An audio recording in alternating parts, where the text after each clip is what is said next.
The town of Maple Hollow was the kind of place that hadn't changed much in 50 years.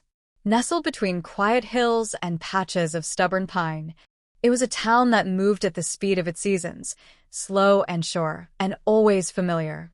Life there wasn't flashy. People still waved when they passed each other. And pain when it came quietly. 10-year-old Ellie Mae Harper had known loss before most children her age. Her mother had passed away just over a year ago. A silence that never stopped echoing in their little home at the edge of town. Since then, things had shifted in the Harper household. Her father, David, once warm and full of quiet jokes, had turned harder, not mean, just distant. Her older brother Luke, 13, tried to hold things together the way boys think they're supposed to, silently, with clenched jaws and awkward hugs. The only one who still seemed soft around the edges was Grandpa Walter, David's aging father, who lived with them in the same old farmhouse he'd raised his own son in. Walter was the only one Ellie dared to tell that at night. Sometimes, the house still felt too big and too empty.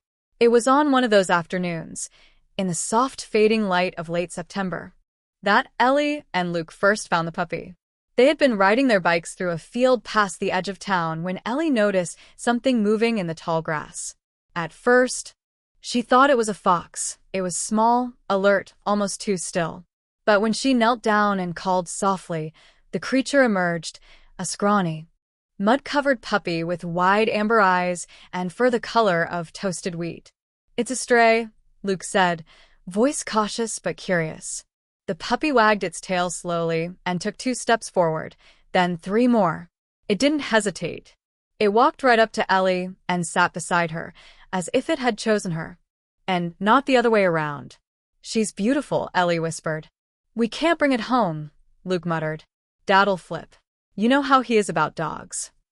"I just want to play with her for a while," Ellie said, but the look in her eyes betrayed her. She already wanted more than that.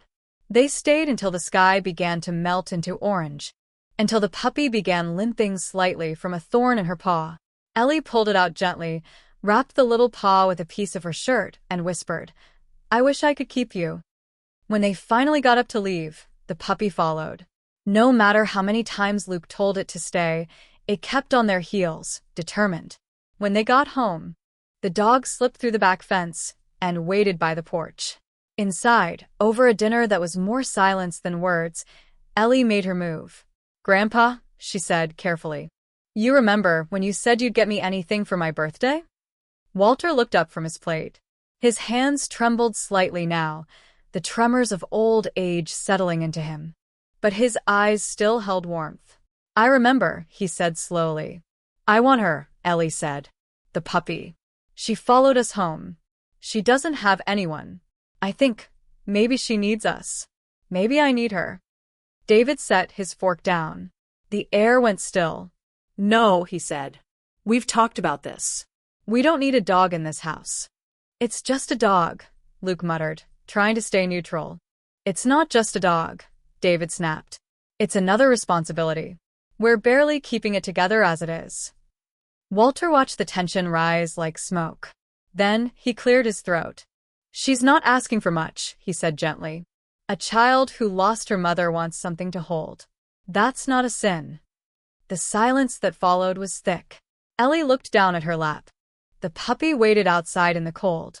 "She said something to me," Ellie murmured finally. She said, "Mom is gone, so why can't I have a dog?" David froze. The words settled on the room like snow. That night, when the children were asleep, David stood on the back porch with his hands in his pockets, watching the puppy sleep curled up against the wall. She looked small, vulnerable, and yet, something about her posture was stubborn, protective. Maybe he saw in her a bit of his daughter. Or maybe, somewhere deep in his grief-hardened chest, he remembered the kind of man he used to be before the world asked too much of him. The next morning, the puppy was still there. And when Ellie woke to find her sleeping inside an old blanket near the fireplace, the one her mother used to wrap her in, she didn't say a word. She just knelt down, buried her face in soft fur, and smiled for the first time in what felt like forever. They named her Maggie. Maggie didn't just become part of the Harper family, she rewrote the rhythm of their days. It started small. Every morning, she would wait by Ellie's door, tail thumping the floor like a gentle knock, until the little girl rolled out of bed and greeted the day with her soft laugh. She walked Luke halfway to the school bus, stopping just short of the road like she knew the invisible line between wild and human. When David came home from long shifts at the mill, Maggie would trot out to meet his truck and sit by the driver's side door, quiet and patient. She never barked at him. She didn't need to. But it was Grandpa Walter who she seemed to bond with most. The old man's hands had grown shakier over the winter, and walking across the porch steps had become a slow, deliberate act. One chilly February morning, Maggie disappeared into the woods behind the house and returned dragging a thick, knotted branch, not just any stick, but one long and sturdy enough to brace Walter's steps. He laughed, a deep, wheezy sound that hadn't come from him in months. "Well, I'll be damned," he said, leaning on it. "Guess you're smarter than all of us." After that, he started walking a little farther each day, just to the edge of the garden, then to the fence line. Maggie never left his side. Ellie's nights became less haunted. She started talking to her mother again, not in the way that frightened people, but in soft whispers by Maggie's side under the stars. "I think she sent you to me," she would say, running her fingers through the dog's fur. She knew I'd still need someone to listen. Even David began to change. One evening, after a long day, when everyone else had gone to bed, he sat on the porch with a cup of coffee gone cold. Maggie came up beside him and rested her head on his knee. "I don't know how you knew we needed you," he murmured, not looking at her. "But thank you." Spring came late that year. Snow clung to the mountains longer than usual, and the river ran higher, colder, faster. The trees budded hesitantly, and the wind carried a strange kind of energy, tense, restless. The kind of air that made you stop and listen for something you couldn't quite name. Maggie was the first to notice. She started barking at nothing, staring into corners of rooms like something was there. Her tail stood stiff. At night, she paced near the back door, growling low, like she could sense something moving deep beneath the earth. Then came the animals. Flocks of blackbirds darkened the sky for minutes at a time, circling without direction. Squirrels ran from trees like they were on fire. The neighbor's horse refused to enter the stable, breaking through the gate and running into the woods. David wrote it off as early spring weirdness. "The weather's changing," he said. But Walter frowned, standing still in the yard. "No," he said quietly. "It's something else." Then one afternoon, Maggie vanished. She returned hours later, breathless and shaking, covered in mud. Her nose was scraped raw, like she'd been digging through gravel. She didn't eat that night, just sat staring out the window, ears alert, eyes wide. Walter put a hand on her head. "Whatever it is," he whispered, "you saw it coming, didn't you?" The next day, Maggie gave birth. 3 tiny puppies, 2 girls and a boy, tucked into an old laundry basket lined with Ellie's baby blanket. The children watched with wonder, wide-eyed at the miracle happening in their living room. "She's a mom now," Ellie whispered. "Just like mine was." David said nothing. But later that night, when no one was watching, he knelt beside Maggie and scratched behind her ears. "You did good," he said softly. "You did real good." For a while, life settled again in that fragile, fleeting way life always does before it breaks. The puppies grew fast. Maggie taught them everything. She nudged them toward the food bowl, licked their faces when they cried, barked when they got too close to the fireplace.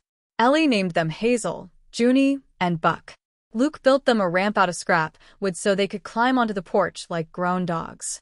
But Maggie never truly relaxed. She still watched the sky at night, still flinched at the sound of distant rumbles, even when they were just trucks down the road. Then, one night in early May, the clouds turned the color of rusted steel. The air smelled like stone and rain, and Maggie began to bark. It wasn't playful or panicked, it was urgent, wild. She raced from room to room, tail high, her voice sharp and demanding. "Something's wrong," Walter said, trying to stand. "Maybe she just needs to go out," Ellie began. But that's when the floor shifted. Not creaked. Not groaned. Shifted, like the earth underneath them had taken a breath. And then, without warning, everything cracked. The moment the world cracked open, it didn't roar. It groaned, a deep, unnatural sound, like the bones of the earth grinding against themselves. The Harper house jolted sideways. Ellie screamed.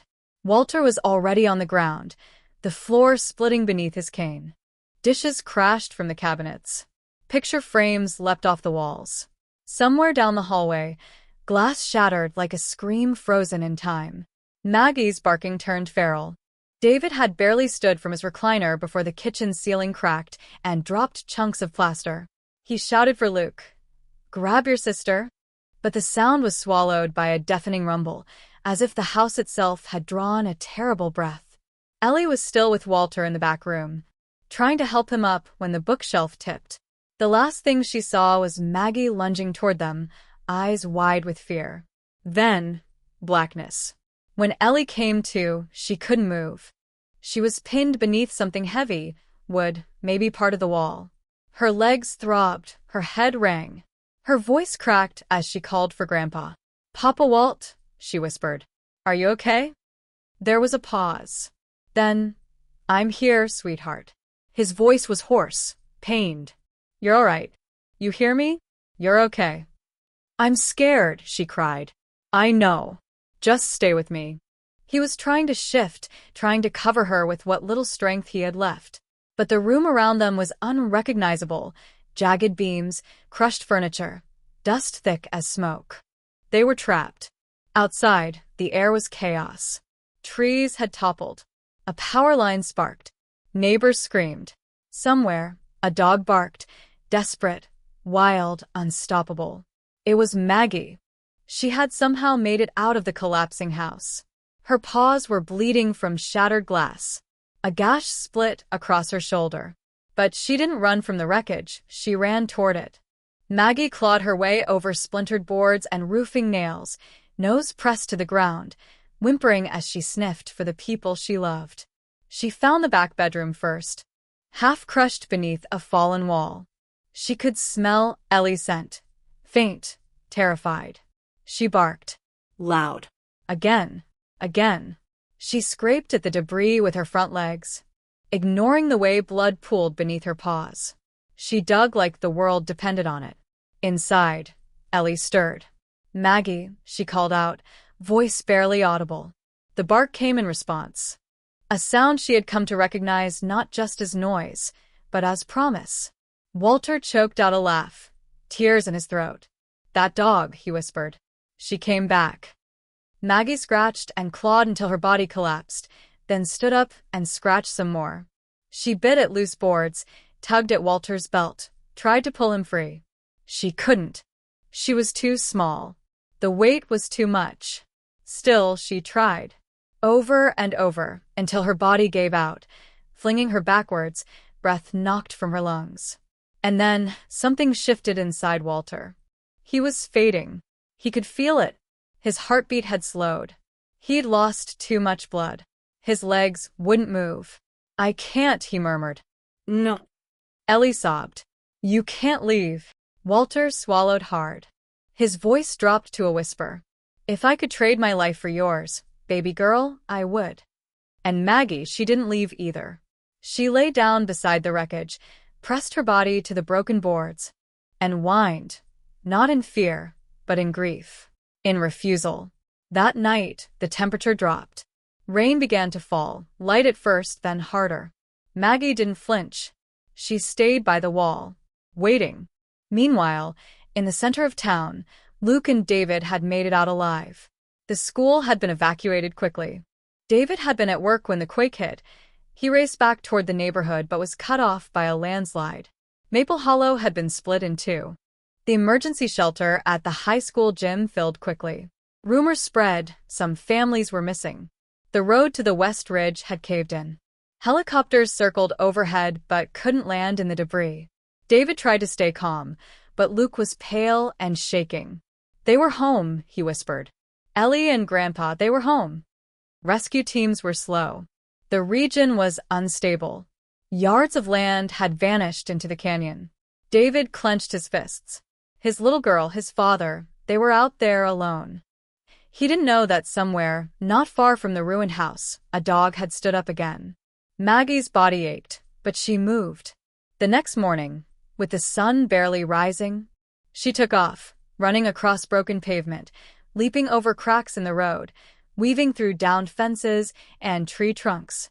She ran like she had a map in her heart. When she saw the orange vests of a rescue team, she barked like she'd never barked before. High, urgent, persistent. At first, they waved her off. But one man, younger than the rest, paused. "She's trying to tell us something." Maggie stopped, turned, took 3 steps back toward the woods, then barked again. He followed. Then another. And when they reached the house, she bolted to the debris and stood barking, pawing at the spot above Ellie and Walter's bodies. Within minutes, they were digging.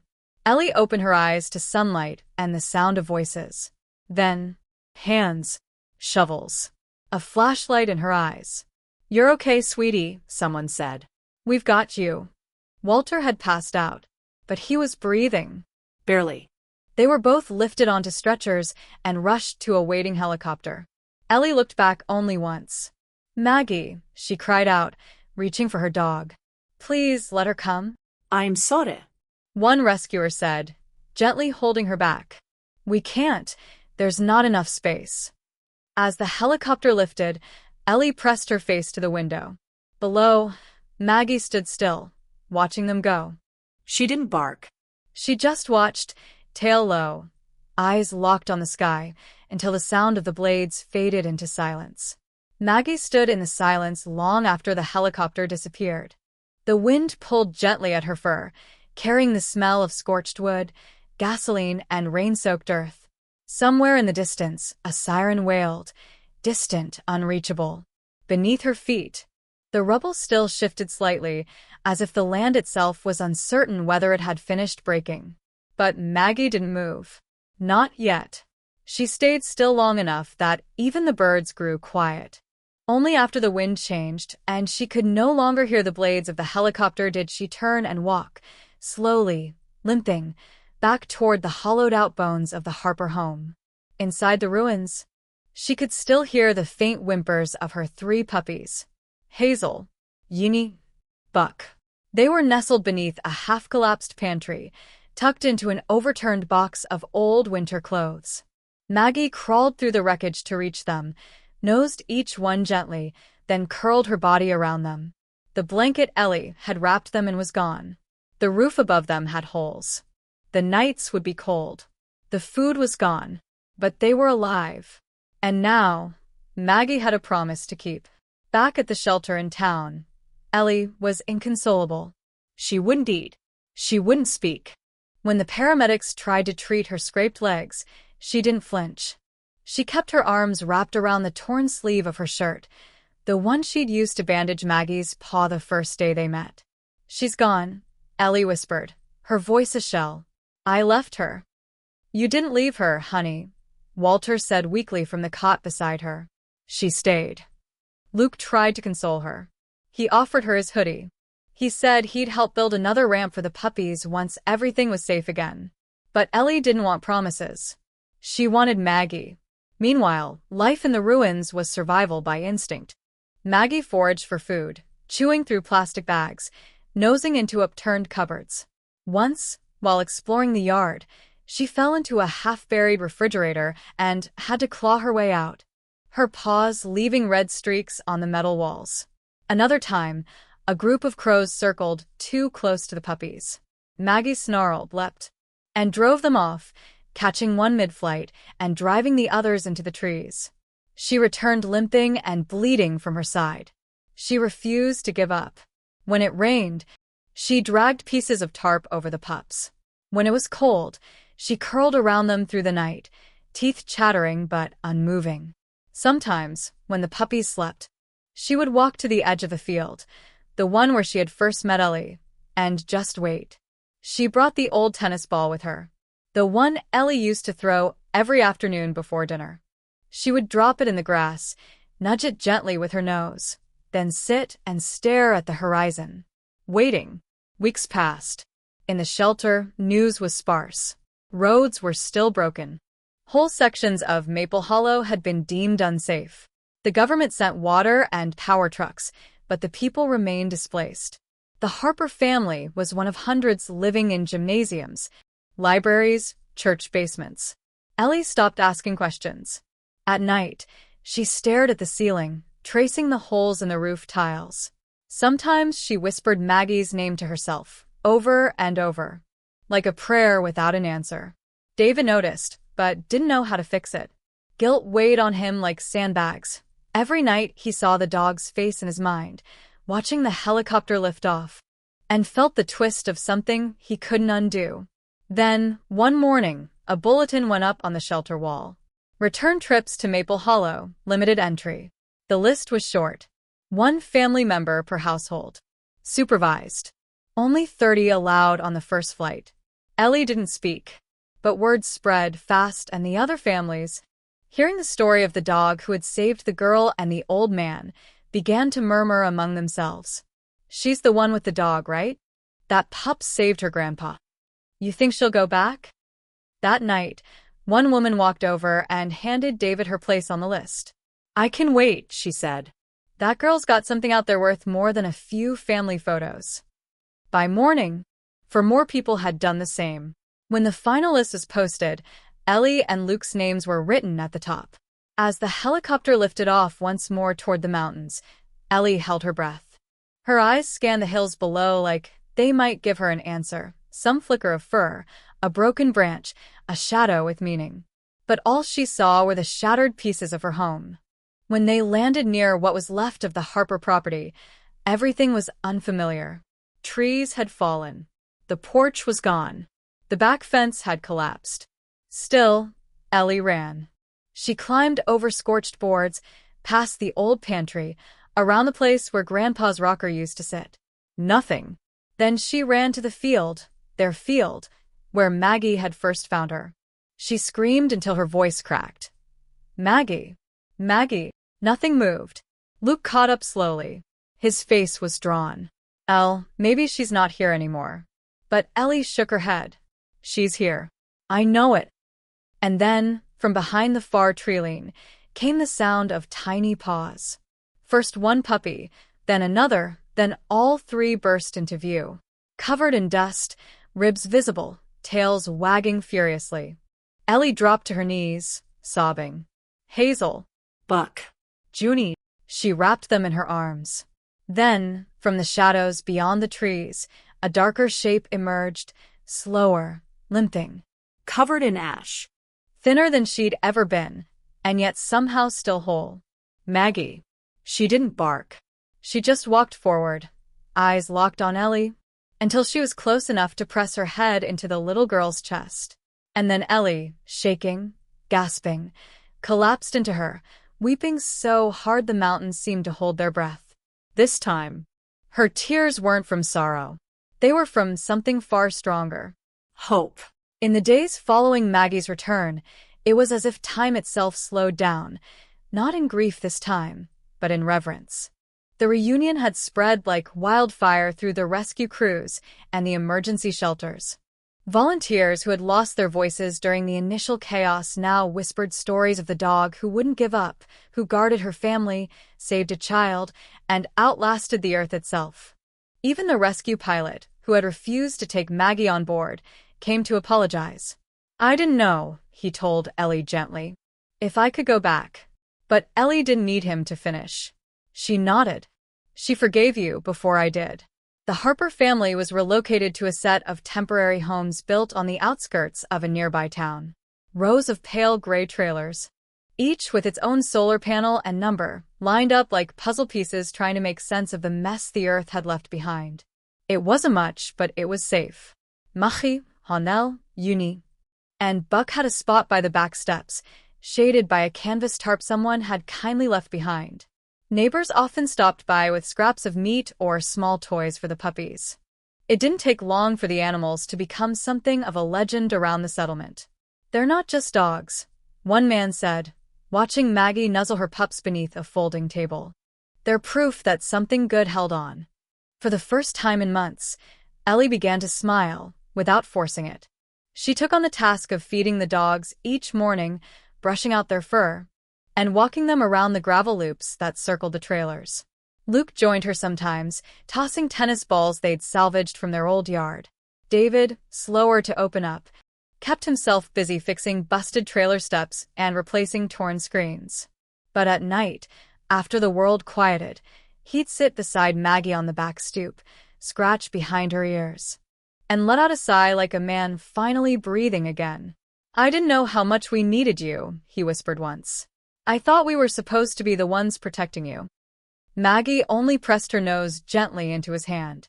1 month later, the temporary housing held its first community event, a potluck and music night held in a makeshift tent strung with borrowed lights. There was laughter again. Music. People danced awkwardly on gravel, their shoes kicking dust into the lantern glow. And there, lying at Ellie's feet beneath the table, was Maggie, tail wagging, eyes half closed, her body finally at rest. "I think she knows she's home," Ellie said. "She always knew," Walter added from beside her. "She was just waiting for us to catch up." In the months that followed, things began to shift, not back to what they were, but forward into something new. The government cleared access to parts of Maple Hollow again, and families returned in waves to see what had been left behind. Some chose to rebuild. Others let go. The Harpers, like many, decided to stay in the temporary housing until something more permanent could be arranged. David received help starting work again at a nearby lumber company. Luke found comfort in volunteering with a local animal shelter, walking dogs for hours and telling each one stories about Maggie like they were bedtime tales. Ellie, now 11, kept a journal. Not a sad one, but one filled with drawings, questions, and small prayers of gratitude. She wrote letters to her mom, too. Sometimes she read them aloud to Maggie under the stars. "Nana," she wrote one night, "I think you sent her. I think you knew I'd need someone soft and brave at the same time. She didn't just save me. She made me brave, too." A year later, the Harper family stood in front of a new house, small, with white siding and a porch just big enough for a rocking chair and 3 puppies wrestling underfoot. There was a plaque by the steps, carved by hand, placed carefully in the garden, for Maggie, who showed us how to hold on. That spring, the town of Maple Hollow held a remembrance event for the quake. Families gathered in a field where wildflowers now grew, where rubble had once been. There were speeches and silences, names read aloud, flags for those lost. Then, a small girl walked to the front with a dog beside her. Ellie didn't say much. She just placed a worn tennis ball at the foot of the podium and said, "This is for the one who didn't give up." The wind blew gently across the field. No applause followed, only stillness. And sometimes that's louder than anything else. Back home, the days became ordinary again. There were breakfasts, school buses, afternoon walks. Maggie aged gently, the gray around her muzzle growing soft as frost. But her eyes stayed sharp, warm, ever watchful. Sometimes Ellie would find her sitting in the backyard, just looking at the horizon. "You waiting for someone?" she'd ask. Maggie never answered, of course. But Ellie always sat beside her, just in case. Because even though the world had split once, even though the earth itself had tried to take everything, love had outlasted it. Love in the shape of a dog who wouldn't run, a child who wouldn't stop hoping, and a family who, piece by piece, found their way back to each other. Time passed, not in leaps, but in quiet, everyday steps. Maggie grew older in the way that good dogs do, slowly, gently, without asking for attention. The stiffness in her legs came first, then the graying muzzle, then the naps that stretched a little longer in the afternoon sun. The puppies, Hazel, Junie, and Buck, grew into full-sized companions. Buck had his mother's fierce loyalty, Junie her quiet patience, and Hazel, most of all, carried Maggie's watchful heart. They filled the house with joyful chaos, chasing each other through the yard and curling up around Ellie's feet during schoolwork. But Maggie stayed Maggie. She was never far from Ellie's side. When Ellie turned 12, she read her entire birthday speech with her hand resting gently on Maggie's back. When Luke had a bad dream about the earthquake one night, Maggie was the one who pushed open his door and lay beside his bed until he calmed. When David finally allowed himself to hang pictures of his late wife again, Maggie sat quietly in the room, as if offering him her silent blessing. She had become more than a pet. She was the quiet witness to their becoming. As the seasons rolled forward, Ellie began to notice the little things. How Maggie no longer chased the ball but watched the puppies do it instead. How she didn't eat unless Ellie was nearby. How her eyes seemed to go a little misty at sunset, the way humans do when they've lived long enough to understand what really matters. One late summer afternoon, Ellie sat with her on the back porch, the two of them sharing a blanket across their laps. Maggie's breathing was slower now, her body curled gently against Ellie's side. "You're tired, aren't you?" Ellie whispered. Maggie didn't move, but her tail tapped twice. "I don't want to say goodbye," Ellie said. The dog pressed her nose into Ellie's hand, and somehow, it felt like she was the one offering comfort, not the other way around. Maggie passed away quietly 2 weeks later, curled in her blanket beside the old fireplace in the living room. The morning light was soft, and the house was still. She didn't cry. She didn't whimper. She just went the way she had lived, with grace. The Harper family buried her beneath the sycamore tree at the edge of the field, the same one where they had found her, years ago. Ellie chose the spot. Luke built the wooden marker. David carved the inscription by hand. Maggie, who never asked for anything but gave us everything. They planted wildflowers over her grave. Buck lay there for 3 days, refusing to move. Junie whined at night. Hazel paced the yard looking for her. And yet, the house didn't feel empty. Because Maggie had never been just in the walls or the routines. She had taken root in their hearts. Every time Luke helped a lost animal find a home, Maggie was there. Every time David held back his temper and spoke with patience, she was there. Every time Ellie knelt in the grass, face lifted to the sky, whispering her hopes for the future, Maggie was there. Years later, long after the last of the temporary homes had disappeared, and the town of Maple Hollow had rebuilt itself brick by brick, a new family moved into the Harper home. They had 2 young kids, full of nervous excitement, and a dog who had never known what it meant to stay in one place. The neighbors told them stories about the house, about the family who used to live there, and about the dog that had saved a girl in the quake. At first, the kids thought it was just a story, something grown-ups told to make ordinary places seem magical. But one day, the little girl in the new family found herself staring out into the field at dusk. She swore she saw something move near the sycamore tree. Just for a second. A flash of wheat-colored fur. A tail disappearing into the grass. A familiar shape that somehow made her heart settle. Back in town, there's a mural painted on the side of the local library now. It shows a girl and a dog standing side by side, looking out over a valley blooming with wildflowers. The inscription beneath reads, "In memory of the ones who stayed, who dug through the rubble, who waited, who never left." Most people pass it without reading the plaque. But those who lived through the earthquake remember. And those who didn't? They remember anyway, because the story never stopped being told. In whispered goodnights, in bedtime tales, in quiet porch conversations about loyalty, love, and survival. In every child who learns to listen. In every family who chooses to hold on. Maggie's paws no longer pressed into the earth, but her legacy left footprints that never faded. Years later, long after the last puppy had gone gray and the porch swing had been replaced twice over, Ellie Harper stood under the sycamore tree with a little girl of her own. The child, all freckles and curiosity, was crouched low, tracing her fingers through the wild flowers that still bloomed every spring over the grave beneath the earth. "Tell me the story again," she whispered. Ellie smiled, not the wide grin of childhood, but the softened smile of someone who had walked through fire and remembered how to love again. She knelt beside her daughter. "Once," she said, "when I was your age, I lost everything. Our home, Our town, the people I loved most. I was afraid all the time. I didn't know what came next. She paused, brushing her hand over the worn wooden marker. And then I met a dog. She found me, really.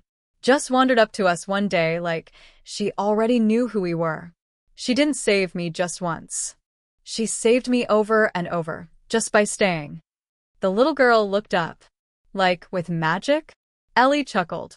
No. Not the kind of magic with wands or wishes. The quiet kind. The kind that shows up when you're alone and decides you're worth loving anyway. The girl's eyes grew serious, older than they should have been. Did she know she was helping? I think she just did what love does, Ellie replied softly. It holds on, even when the world breaks. By then, Ellie was in her 30s. She taught literature at the local high school, the same one where she once hid in a corner of the gym with scraped knees and a heart broken by goodbye. She'd published a memoir too, The Dog Who Stayed. It wasn't flashy, but it found readers. Letters arrived each month from strangers who had lost someone, a parent, a child, a pet, and found comfort in the story of Maggie. Some called it a miracle. Others called it a reminder. Ellie called it a thank you. Luke ran a small animal rescue just outside of town. His organization's motto was painted in white over the entry gate. We stay. Just like she did. He told every kid who walked in that story. The one about a dog who bled to protect her pups. Who ran through broken roads to find help. Who refused to leave even when the world asked her to. And every now and then, when the right person came in, a quiet boy, a grieving mother, a lonely teenager, he would walk them to the sycamore tree and let them sit beside Maggie's grave. Sometimes, healing doesn't need instructions. Just silence. And presence. David, long since retired, found his peace in the small things. He built birdhouses, fixed bikes for neighbor kids, sat on the porch with his grandkids on his lap, and told them the story of the only dog he ever changed his mind for. She taught me how to be a father again, he said once to Luke. Over black coffee. Not just you kids. To myself. Walter's cane, long since too brittle to use, was mounted on the living room wall above a framed photo of Maggie and her 3 pups. On the wall beside it, Ellie's handwritten words. She didn't need to understand language to speak the clearest truths. She just had to show up. Back under the sycamore tree, Ellie's daughter tugged on her hand. Will we get a dog one day? She asked. Ellie nodded slowly. Yes. When the time is right. But what if it's not like Maggie? Ellie leaned in, brushing hair from her daughter's face. It won't be. That's not how love works. It doesn't try to be what was. It becomes what's next. The little girl seemed to chew on that. Do you think Maggie's still here? I think everything we love stays, Ellie answered. In the way we choose to love again. In the quiet. In the waiting. In the way we protect what we care about. She stood and took her daughter's hand. And in the way we always come back. That evening, as the sun lowered behind the hills of Maple Hollow, Ellie glanced over her shoulder one last time. The field beyond the tree rippled with wind. Wildflowers nodded. The sky deepened to amber. And, just for a second, she could have sworn she saw a familiar shape, curled beneath the tree, tail flicking gently in the grass. Not a ghost. Not a memory. Just an echo. Of love. Of loyalty. Of a dog who stayed.